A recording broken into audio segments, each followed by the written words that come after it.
우리 한번 따라하겠습니다. 여호와께서 아벨과 그의 제물을 받으셨다. 네. 아벨과 그의 제물을 받으셨다라고 하는 창세기 4장의 말씀 첫 번째 내용을 오늘 나누도록 하겠습니다. 가까운 두 청년이 있습니다. 친구입니다. 젊은 날에 술 마시고 방탕한 그런 삶을 살아가더랬습니다. 그런 날이 계속적으로 두 사람에게 진행되는 중에 어느 날 주일 저녁에 이 두 친구가 춤도 추고 노름도 하고 술도 먹는 그 술집으로, 자기들이 늘 가는 그 집으로 가게 되는데요.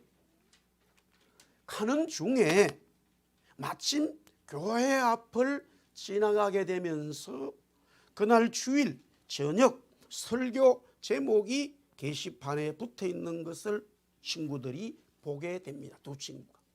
죄의 값은 사망이다.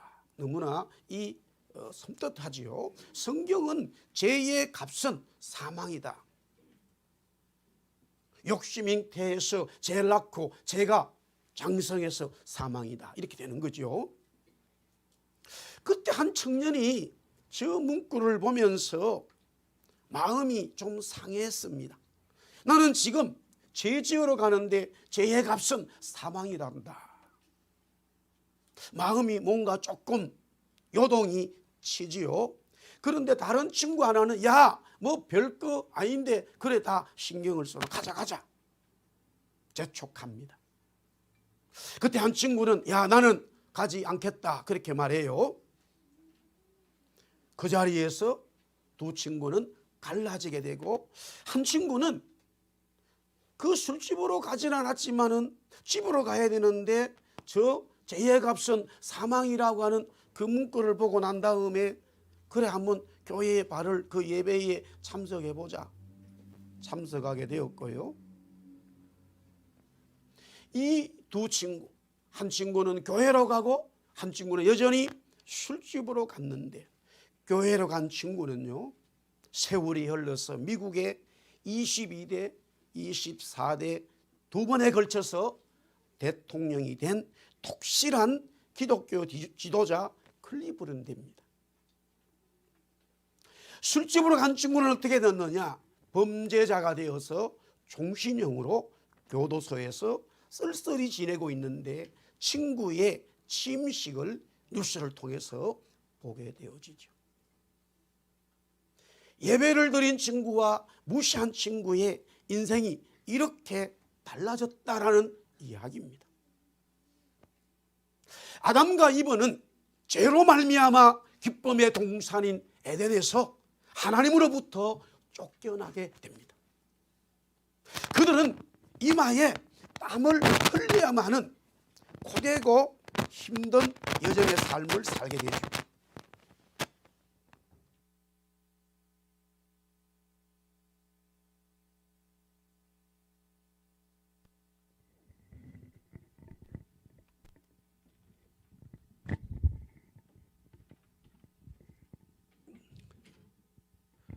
자, 아담과 이브의 고된 삶이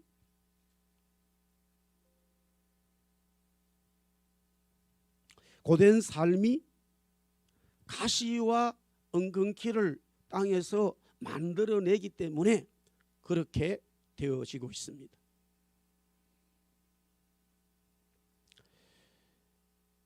그러나 아담과 이브의 그 힘든 여정의 삶에서 진짜 문제가 되는 것은 무엇이냐면요, 하나님과의 관계 단절입니다. 죄로 물든 죄인인 인간은 하나님을 만날 수가 없습니다.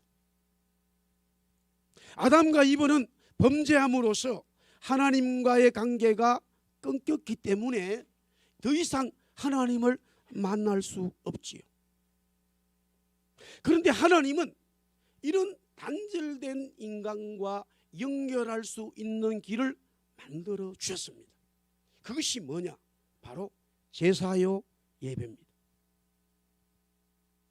에덴 동산에 있을 때 아담과 이브가 범죄했지요. 하나님과 관계가 단절돼서 스스로 나무에 숨었을 때에 하나님이 찾아오셨고, 그들이 입고 있던 무화과 나무의 잎으로 만든 옷은 입지 말라. 그리고 가죽옷을 만들어 그들에게 입혀주시죠. 여기서 가죽옷을 만들어 입혀주었다는 것이 바로 짐승을 죽여야 하는 것인데, 하나님께서 그들에게 무엇을 또한 말씀하고 있느냐? 짐승이 죽는 예배를 통해서, 제사를 통해서 하나님을 만날 수 있다라고 하는 이 예배에 대한, 제사에 대한 길을 열어 놓으셨다라는 말씀이에요. 자, 우리 창세기 4장 1절에서 2절 말씀 우리 읽었습니다마는 다시 한번 읽겠습니다. 시작. 아담이 그의 아내 하와와 동침하며 하와가 임신하여 가인을 낳고 이르되 내가 여호와로 말미암아 덕남하였다 하니라. 그가 또 가인의 아우 아벨을 낳았는데 아벨은 양치는 자였고 가인은 농사하는 자였더라. 예. 아담과 하와와 아담은 두 아들을 낳게 되어집니다. 근데 오늘 성경에 보니까 하와가 첫 번째 아들을 낳았을 때 이름을 가인이라고 지었다라고 성경은 말하고 있습니다. 여기서 가인이라고 하는 뜻은 여호와께로 말미암아 덕남했다. 여기서 여호와께로 말미암아 덕남했다라고 하는 것은 바로 여호와 하나님의 도우심으로 아들을 얻었다라는 말이에요. 다시 말씀드립니다. 하와가 첫 아들을 놓고 하나님의 도우심으로 아들을 얻었다. 하나님이 범죄한 하와에게 말하지요. 너가 아이를 놓을 때 너무나 많은 고통이 있을 것이다. 수고, 해산의 고통이 있을 것이다. 정말로 하와가 아들을 낳으면서 그 고통을 경험하게 되지요. 그러면서 또한 하나님이 여자의 후손을 통해서 이 고통을 없애준다고 하는 구원의 메시지, 복음을 이 하와는 언약으로 받아들였기 때문에, 인식했기 때문에 하나님의 도우심으로 아들을 얻었다라고 고백하게 되어집니다. 우리 다 여자분들이 결혼해서 아이를 놓게 되어지면은 너무나 그 해산의 고통이 있죠. 어렵죠. 힘들죠. 그런데 아이를 놓고 나서 그 아이를 보면은 어떻게 내 뱃속에서 이런 아이가 태어났을까 하는 그 고통은 사라지게 되어지죠. 하나님이 하와에게 아이를 출산할 때의 고통을 얘기한 것은 바로 여자의 후손 그리스도의 이 복음의 역사를 은연중에 말씀하고 있었습니다. 자, 계속해서 둘째 아들 아벨을 낳게 됩니다. 오늘 성경은 보니까 또 어게인, 또 아들을 낳았다. 이 말은 아벨을 낳을 때도 하나님의 도우심으로 낳았다라는 거예요. 너무나 해산의 고통이 크기 때문에 이 출산할 때에 잘못되어질 수 있지만 하나님의 도우심으로, 성령님의 도우심으로 이 아들을 낳았다라는 말이에요. 그러면서 아벨의 이름의 뜻이 너무나 재미있습니다. 허무라는 뜻과 바람, 생기라고 하는 뜻을 가지고 있습니다. 아이를 놓고 나서 아이가 전달하는 표현의 말이 없어도 울고 보채고 찡찡거리고 하는 게 다 아이의 이 표현이죠. 랭귀지죠. 그런데 가만히 보면 놀라운 것을 발견하게 됩니다. 전혀 죄에 대한, 욕심에 대한 자기 중심적인 삶을 가르쳐 주지도 않았는데 본능적으로 이 아이는 엄마의 젖을 빨 때도 자기 중심으로 빨더라. 지금 저는 그것을 옆에서 아주 리얼하게 지금 보고 있습니다. 우리 딸이 그런 얘기를 해요. 왜? 하와가 아이를 키워보니까 가인을 하나님의 역사로 얻었다라지만은 젖을 빨고 자랄 때에 우리의 죄악의 씨앗이 모습이 이 그대로 드러나는 것을 알게 되니까 두 번째 아이를 낳았을 때는 아벨의 뜻이 허물하는 뜻이. 그런데 그 표현 자체가 아벨이 또한 역설적인 바람과 생기라고 하는 이름이 있는데 이것은 뭐냐면은 성령님에 대한 이야기예요. 성령님을 바람이라고 얘기해요. 성령님을 하나님을 생기라고 말해요. 그래서 하나님께서 우리를 창조하실 때에 하나님의 생기를 불어넣었다. 그렇게 말씀하고 있어요. 에스겔에게 생기를 불어넣어라, 생기를 불어넣어라. 죽었던 이 뼈들이 살아나는 골짜기 역사가 생기의 역사였어요. 성령님이에요. 예, 하와는 여자의 후손이 정말로 죄의 문제를 해결한다고 하는 이 하나님의 메시지를 받아들였기 때문에 자기가 직접 그 죄로 말미암아 아이들을 낳아서 키워보니까 너무너무 힘들다 이거예요. 인생의 허무가 왔지만 그럼에도 불구하고 여자의 후손 하나님의 성령의 역사가 나에게 임하게 되어진다면 나는 살아나는 생기의 역사를 경험한다라는 이 아벨의 이름의 뜻이 들어있습니다. 사랑하는 성도 여러분, 우리가 이 세상을 보세요. 밴쿠버 살면서 내가 이민 오면 모든 것이 잘 될 것 같지만은 여전히 여기서도 많은 어려움들이 있고 문제점들이 있고 정말로 피해야 될 일들이 너무나 많잖아요. 내가 괜히 이민 왔는가 싶은 그런 내용들이 있어요. 그게 되면 허물하고 하는 아벨의 이름의 뜻이지만 같은 아벨의 이름의 뜻이 뭡니까? 성령님의 간섭으로 성령님의 은혜로 말미암아 우리 속에 바람이 불기 시작하는 거죠. 할렐루야. 어떤 바람입니까? 죽는 바람입니까? 아니에요. 살아나는 생기의 역사가 있는 것이죠. 아벨은 양을 치는 목자였고요, 가인은 농사를 주업을 하는 농부가 되었습니다.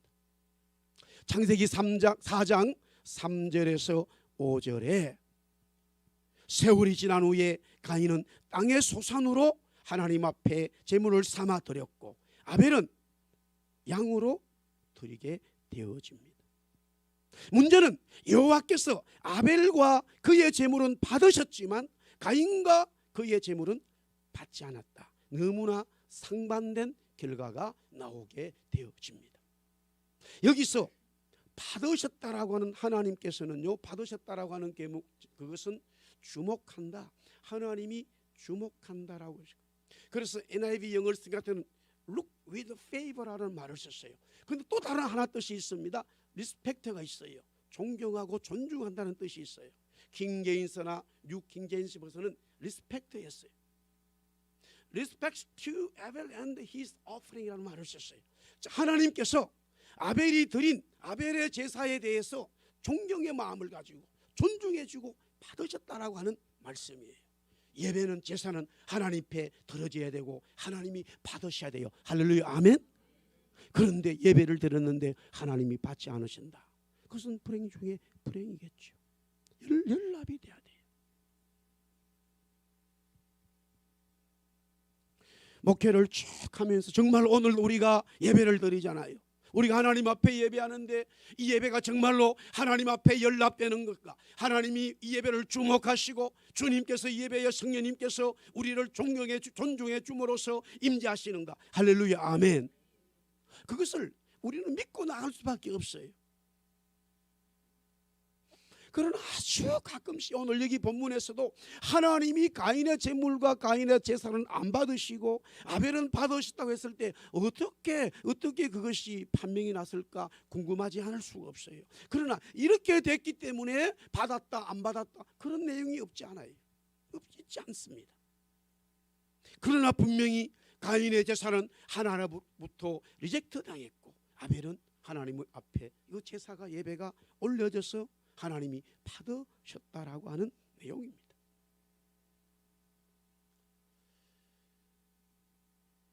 자, 그런데 오늘 여기에 보니까 먼저 제물에 대한 이야기를 할 수밖에 없습니다.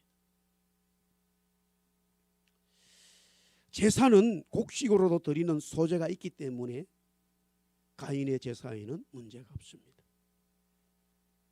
또한 아벨은 동물을 잡아 드렸습니다. 당연히 동물을 잡아 드릴 수 있죠.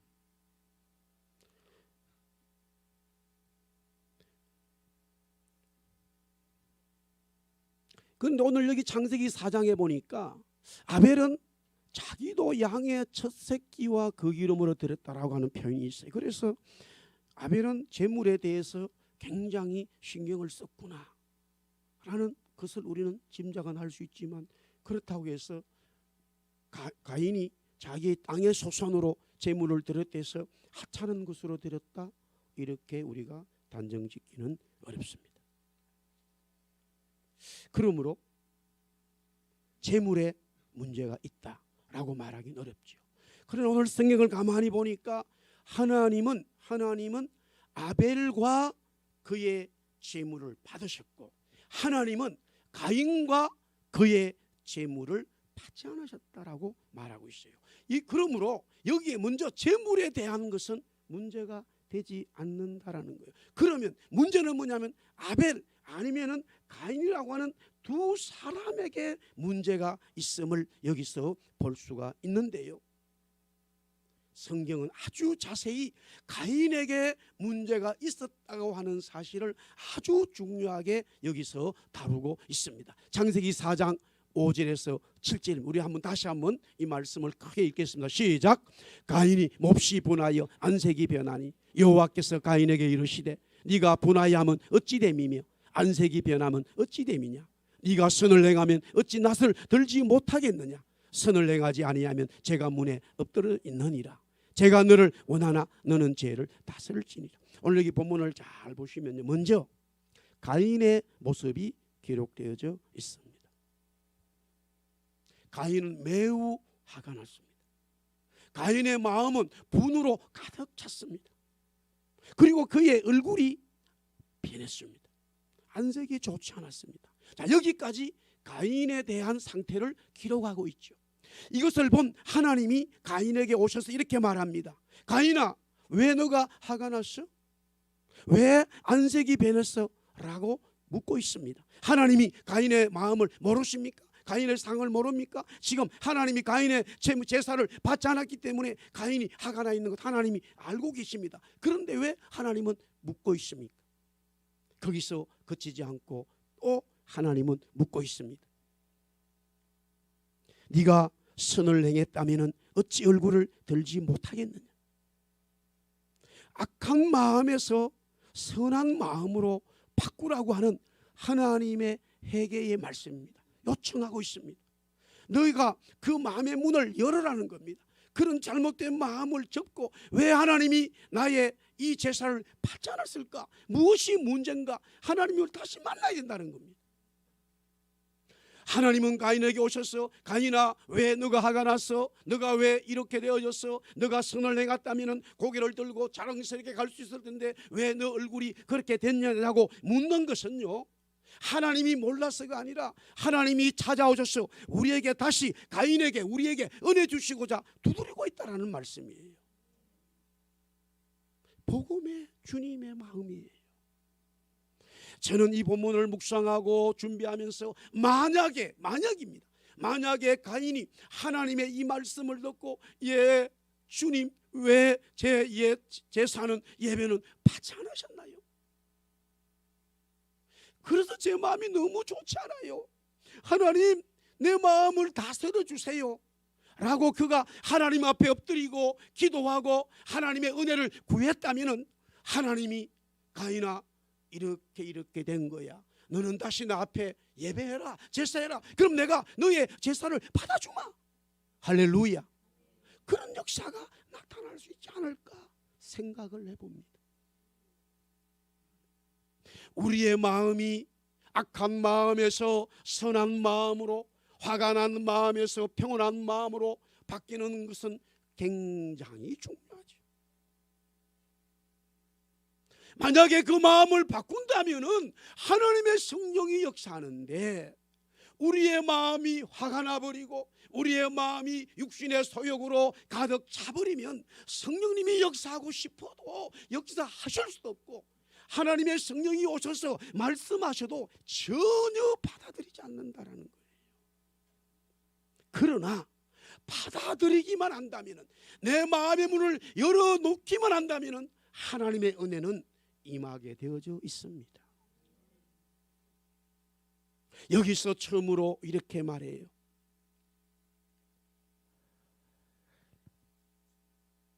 가인 보고 너가 이 마음을 바꾸지 않으면, 가인아, 이 상태의 마음을 바꾸지 않으면 네 앞에 죄가 문이 활짝 열려버린다는 거예요. 죄라고 하는 말이 있어요. 하나님의 말씀, 하나님의 규율 속에서 벗어나 있는 가인의 모습을 지적하고 있는데, 이것이 계속 진행되면 지금 문 앞에 죄들이 쫙 열려버린다는 거예요. 은혜의 문이 열려야 되지요. 성령님의 문이 열려야 되지요. 그런데 죄의 문이 열려야 되겠습니까? 근데 만약 가인이 이 마음을 돌이킨다면요, 우리 한번 따라하겠습니다. 너는 죄를 다스린다. 야, 이 놀라운 말씀입니다. 마태복음 16장에 주는 그리스도시요 살아계신 하나님의 아들이라고 고백하는 시몬에게, 바요나 시몬아, 네가 복이 있다. 이를 네게 알거는 육신의 아버지가 아니라 하늘에 계신 내 아버지가 너에게 알려주었는데, 음부의 권세가 너를 이기지 못한다. 너는 음부의 권세를 이길 수 있는 능력이 있다, 이 말이에요. 할렐루야. 여기서 뭡니까? 가인이 돌아서면요, 죄를 이길 수 있는 하나님의 은혜가 임하게 된다는 거예요. 하나님의 은혜, 죄를 이길 수 있고 하나님의 은혜를 받을 수 있는 역사가 펼쳐지기 시작한다는 거예요.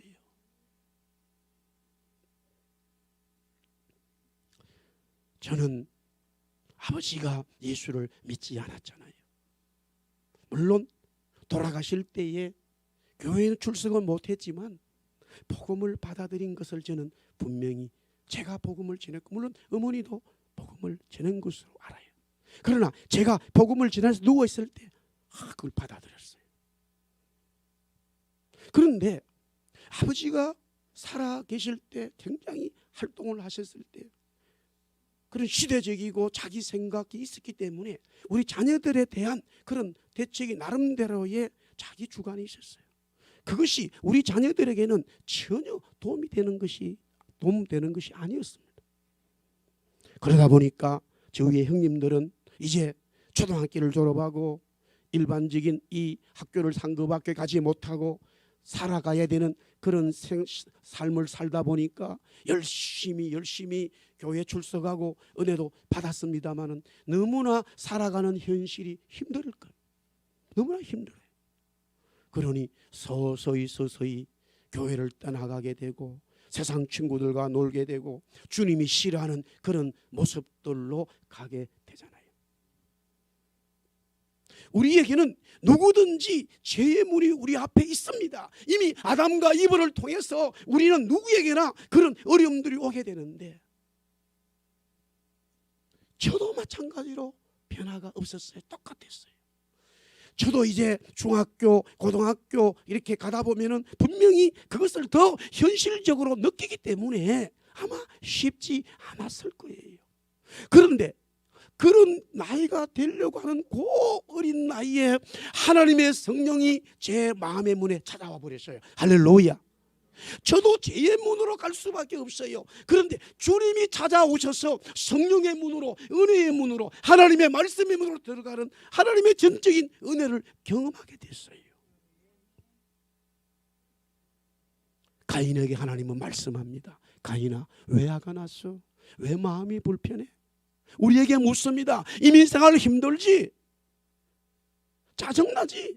네가 생각해도 되지 않지? 예, 우리의 현실일 수 있지만 여기에서 하나님 나에게 은혜 주세요. 하나님 나를 붙들어 주세요. 하나님 말씀의 역사가 우리 가정 속에, 우리 교회 속에, 우리의 삶 속에 있게 해주세요 라고 하는 우리의 마음의 육신의 하가 성령님의 마음으로 바뀌어가고 하나님 앞에 엎드려 기도하게 된다면 우리의 죄의 문제들이 해결되면서 하나님의 성령의 은혜의 문이 열린다 이 말입니다. 할렐루야. 그러나 하나님이 주시는 그 말씀을 소홀히 여기고 내가 있는 내 육신의 소욕을 바꾸지 않으면 우리는 죄의 문으로 들어가게 돼 있다 이 말이에요. 죄의 문으로 쑥 들어가 버려요. 그러면 어떤 결과가 납니까? 지금 이 가인의 모습보다 더 큰 죄인으로 자라가게 돼 있어요. 죄는 점점 자라가게 된다라는 말이에요. 그러므로 오늘 왜 하나님이 가인의 제사를 받지 않았을까? 가인과 그의 제물을 했을 때에 그의 제물에는 문제가 되지 않지만 가인이라고 하는 그 영혼의 상태가 좋지 않았다 이 말이에요. 마태복음 5장 23절에서 24절 우리 다 같이 읽어보겠습니다. 시작. 그러므로 예물을 제단에 드리려다가 거기서 내 형제에게 원망들을 만한 일이 있는 것이 생각나거든 예물을 제단 앞에 두고 먼저 가서 형제와 화목하고 거기 와서 예물을 드리라. 우리의 마음을 다스려야 된다는 거예요. 우리의 마음을 다스려야 된다는 거예요. 우리의 마음을 주님 도와주세요. 주님 나를 불쌍히 해주세요 라고 우리는 우리의 마음을 주님 앞에 드러내야 된다는 거예요. 그러면 사람 관계에 있어서 걸렸던 것들도 그 사람과 다 용서가 되고 화해가 되니까 하나님의 은혜의 문이 활짝 열려버리는 거죠. 할렐루야. 자, 이것을 히브리서 기자는 아주 분명하게 히브리서 11장 4절에 왜 하나님이 아벨의 제사를 받으셨을까 하는 내용을 구체적으로 분명하게 말씀하고 있습니다. 우리 히브리서 11장 4절 시작.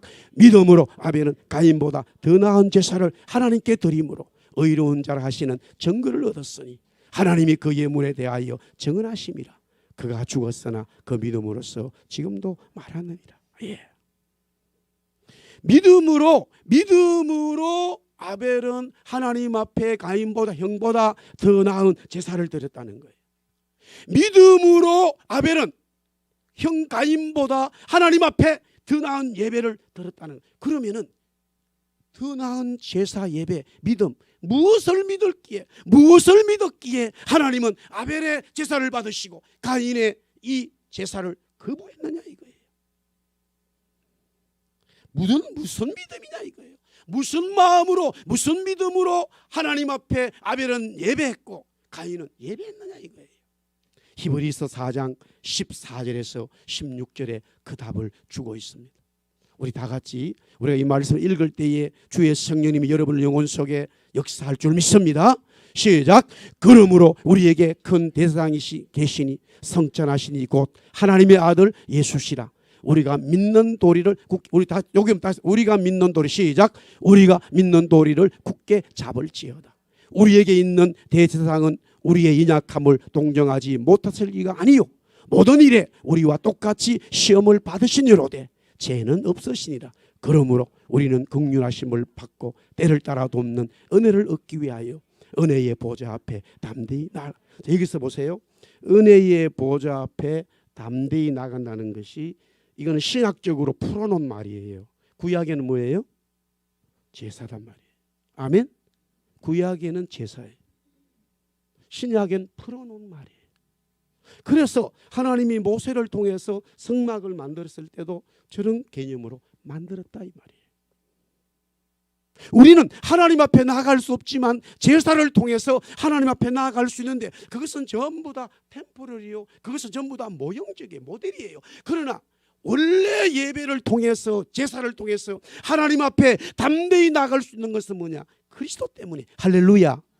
그러므로 아벨이 제사 드리면서 내가 이렇게 제사 드릴 때에 하나님이 내 제사를 받으신다는 것은 바로 여자의 후손 그리스도를 통해서 이 예배가 이루어지는 것이구나 라고 믿는 거예요. 아멘. 그래서 구약의 모든 믿음의 선진들은 초림에 오실 예수님을 바라보고 예배했다 이 말이에요. 그 예배가 살아있게 되고 그 예배를 통해서 하나님이 받으시는 거예요. 그러나 가인은 자기가 드리는 이 소재에 대해서 주님이 소재가 되셔서 다 빠인 밀가루 같이 가루가 되어서 우리의 죄를, 내 죄를 해결하고 하나님 앞에 나를 이렇게 담대히 나갈 수 있도록 만드는 것이구나라는 그 믿음을 가지지 못했다라는 거예요. 주님은, 그리스도는 죄가 없기 때문에 그 그리스도 이름으로 우리가 예배하고 제사하고 하나님 앞에 나갈 때에 하나님이 그리스도의 옷을 입고 그리스도의 제사를 드리는 우리의 예배를 하나님이 받으시고 우리에게 은혜 주시고 역사하시고 연락하신다는 말씀이죠. 할렐루야, 아멘. 그러면서 아주 재미있고 너무나 중요한 진리를 여기서 선포하고 있습니다. 믿음으로 아벨은 가인보다 더 나은 제사를 드렸는데, 이 하나님이 받으신 제사, 하나님이 받으신 예배의 근본적인 뭐냐면은 하나님께 드림으로써 아벨은 어떤 자가 되었다고요? 의로운 자가 되었다. 그리스도의 예배를 통해서, 그리스도의 십자가를 통해서 우리는 죄인에서 의인으로 바뀌는 거예요. 할렐루야, 아멘. 바로 이 진리의 말씀이죠. 그 누구도 다른 이름을 준 적, There is no name이에요. 이번에 우리 아이들 주제잖아요. There is no name이에요. 어떤 이름을 준 적이 없어요. 그리스도의 이름만이 우리를 하나님의 앞에 나갈 수 있게 만들고 하나님 앞에 우리를 의로운 자로, 의의 사람으로, 구원에 받은 사람으로, 거듭난 사람으로, 할렐루야, 아멘, 의로운 자로 만든다. 그러므로 우리가 드리는 예배에 그리스도가 중심이 되어야 된다는 거예요. 우리가 어떤 모습으로 왔던 관계없어요. 그러나 우리의 모든 예배는 하나님 앞에 예배를 드릴 때에 그 중심은 바로 죄 없으신, 나를 위하여 십자가에 죽으신 예수 그리스도 중심으로 우리가 하나님 앞에 예배할 때에 우리는 의로운 자가 되고 의로운 예배가 되고 의로운 제사가 되어서 하나님이 우리의 예배를 받으신다라는 말씀이죠. 할렐루야, 아멘. 그러면서 또 두 번째 보면 너무나 놀랍습니다. 똑같은 말씀이에요. 자, 의로운 자라 하시는 증거를 얻었으니 그 뒤에 보면 하나님이 그 예물에 대하여 증을, 하나님이 그래 맞아 내가 받았어 라고 확정 컨펌을 해주신과 동시에 그 뒤에 우리 말씀 한번 따라하겠습니다. 그가 죽었으나 그 믿음으로써 지금도 말하느니라. 지금 누가 말하고 있습니까? 누가 말하고 있어요? 그가 죽었으나 누가 죽었어요? 아벨이 살아있어요? 죽었어요? 지금 살았죠. 할렐루야. 우리가 의로운 자가 됨으로써 우리는 영원히 살아있는 하나님의 사람이 되는 거예요. 살아있는 자가 되는 거예요. 왜? 주님이 십자가에 죽으셨지만 다시 3일 만에 살아나서 내가 살아있는, 살아나는 첫 부활의 첫 열매가 되었다. 그러므로 죽었던 우리가 다 살아난다는 말씀이죠. 결국 아벨은요, 형에 의해서 들에서 죽임을 당합니다. 그러나 그가 죽었으나 지금 믿음으로써 지금 말하고 있어요. 살아있죠. 그러나 죽은 아벨은 살아있고요, 동생을 죽인 가인은 그때는 살아있었겠지만 그는 지금 죽고 말았다라는 말씀이에요. 사랑하는 성도 여러분,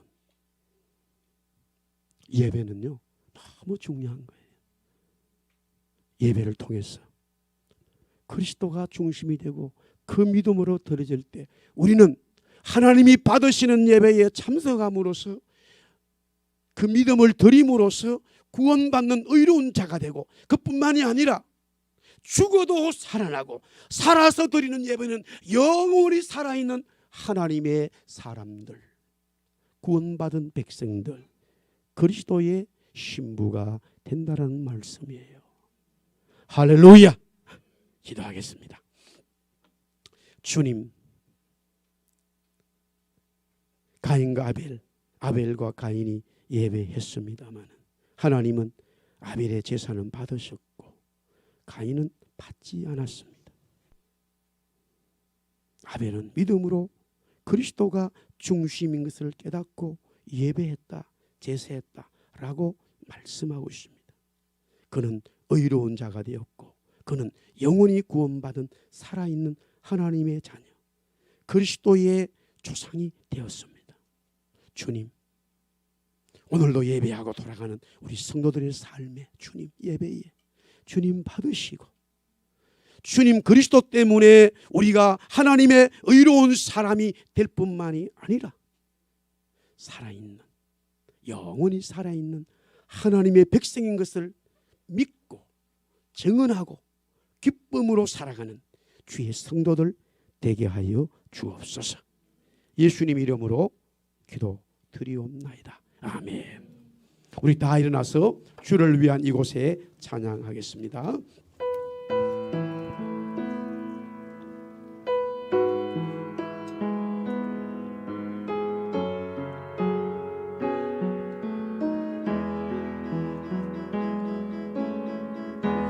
주를 위한 이곳에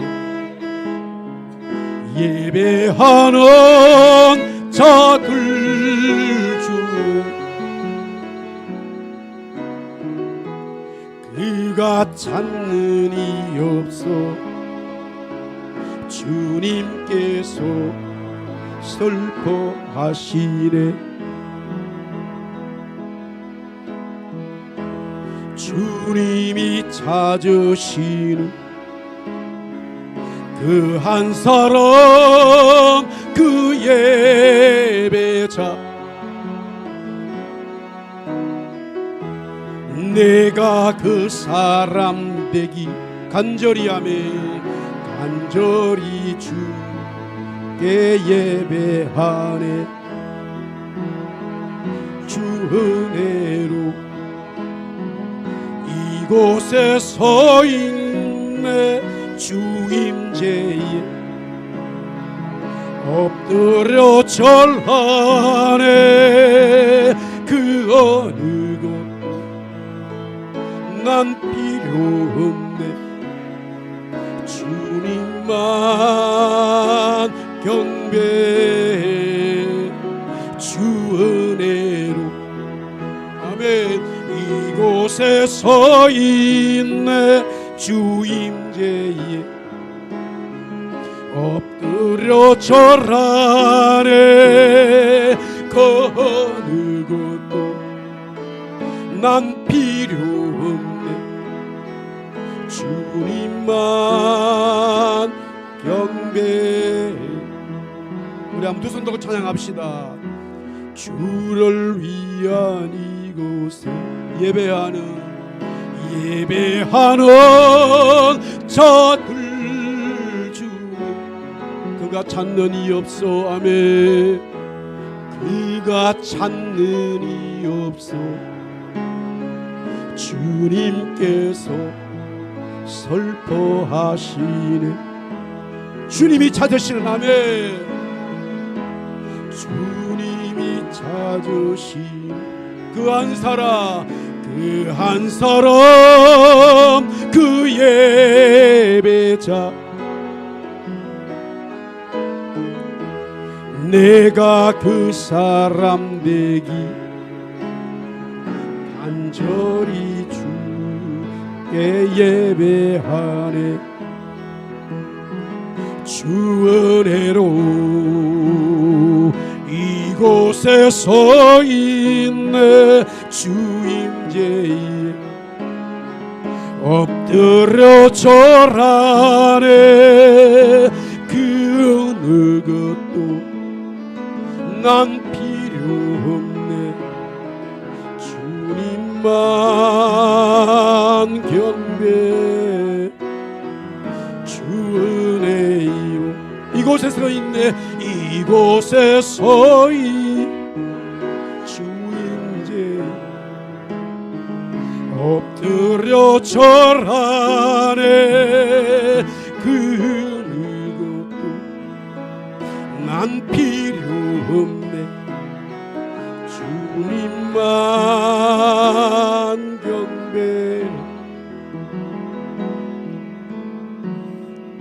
모든 제약길에서 목자 없는 양같이 모든 사람 길 찾아 헤맨다.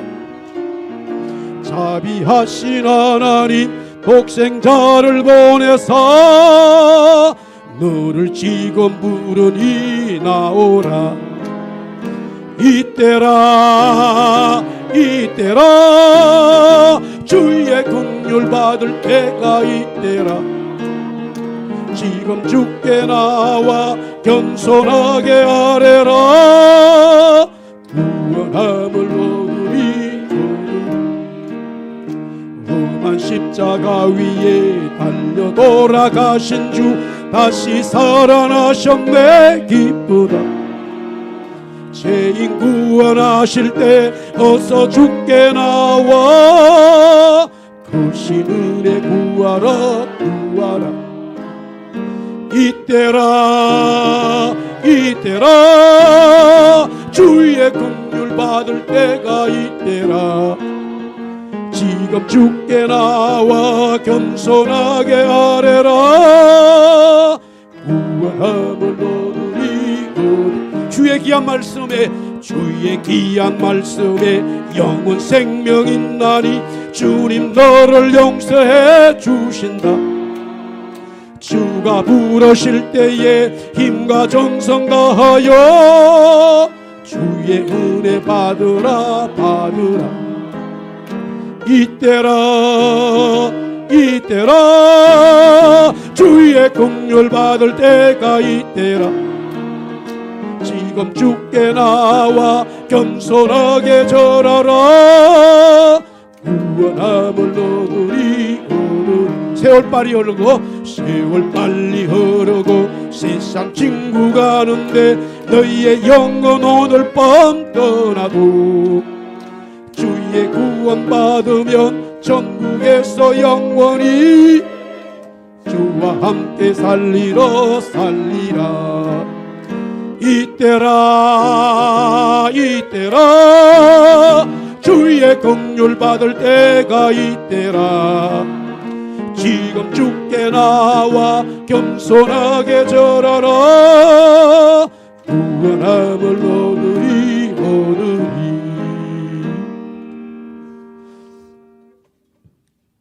우리를 위하여 십자가에 죽으심으로 하나님 앞에 우리들이 담대히 나아갈 수 있도록 은혜 주신 예수 그리스도의 은혜와 하나님 아버지의 사랑과 성령님의 감화감동 역사하심이 아벨의 제사를 하나님이 받으셨던 것처럼 우리 예배를 받으시고 삶의 현장 돌아가는 주의 백성들 위해 이제로부터 영원토록 함께 있을지어다. 아멘.